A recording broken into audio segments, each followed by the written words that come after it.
workers ang hindi makakapasok sa trabaho dahil sa pananakit ng ipin.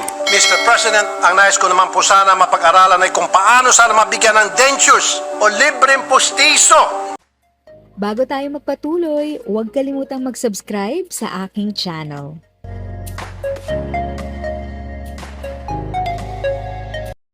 Thank you sa pag-click ng aking video. Good day po sa lahat ng mga nanonood. Sa mga bagong viewers at napadaan lang, by the way, I'm Tita Eda. Welcome to my channel. Ang channel na maghahatid sa iyo ng dagdag kaalaman tungkol sa government services, bagong mga balita at informative videos na galing sa legit na resources. Mag-subscribe na para updated ka.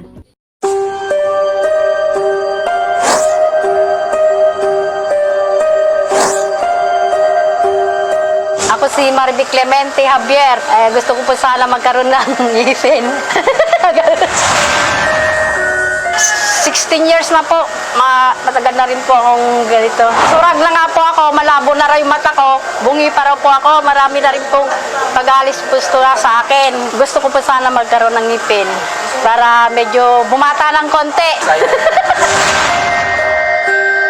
Ako po si Robin Lachica, 15 years na po na walang ipin ko sa baba.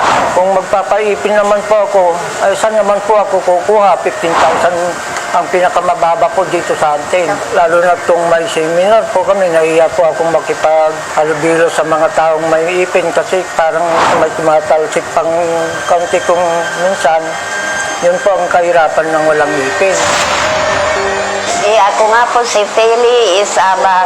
Kahit gusto ko pong makaulam ng masarap po, hindi ko naman po manguya kasi matigas po, mahirap pong lumunok, kumain.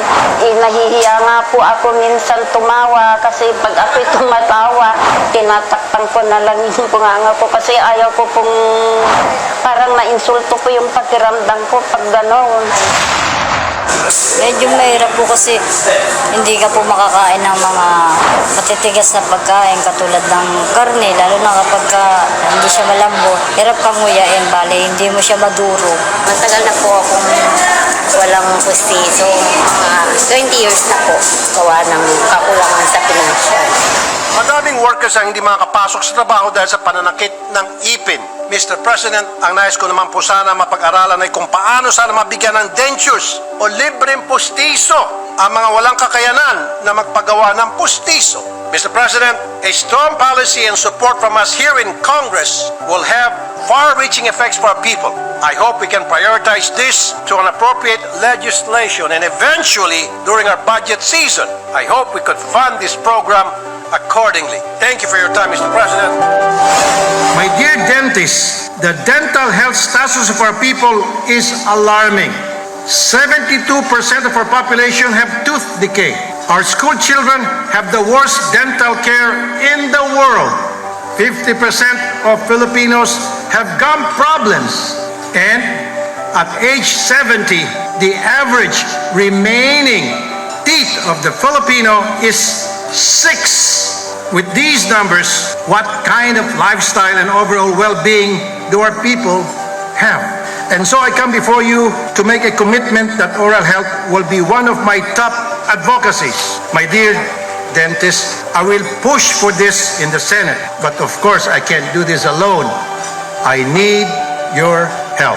I will need your expertise to convince other legislators and of course the administration to prioritize oral health. And that is why by working together we can make a solid and strong stand for a better dental health for the Filipino people.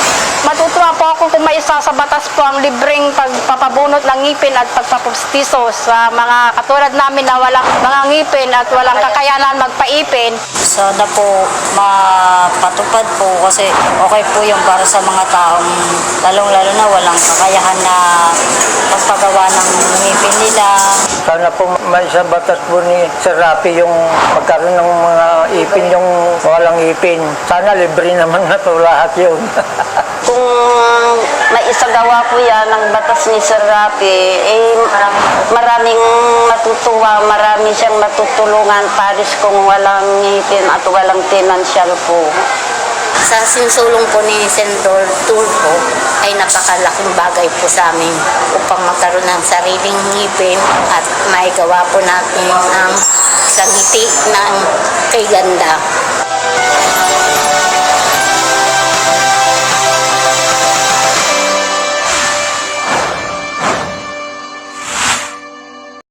If sa tingin mo, natulungan ka ng video ko na ito, nakasave ka sa oras mo, you can click yung thanks button at any amount ay malaking help sa pag-grow ng channel ko. Yun lang po muna ang aking update. Sana ay nakatulong na dagdag kaalaman ang aking shinare today. Ang goal ng aking channel ay mag-create ng awareness. Kung ganitong mga topic ang gusto mo, panoorin mo ang mga videos ko na ito.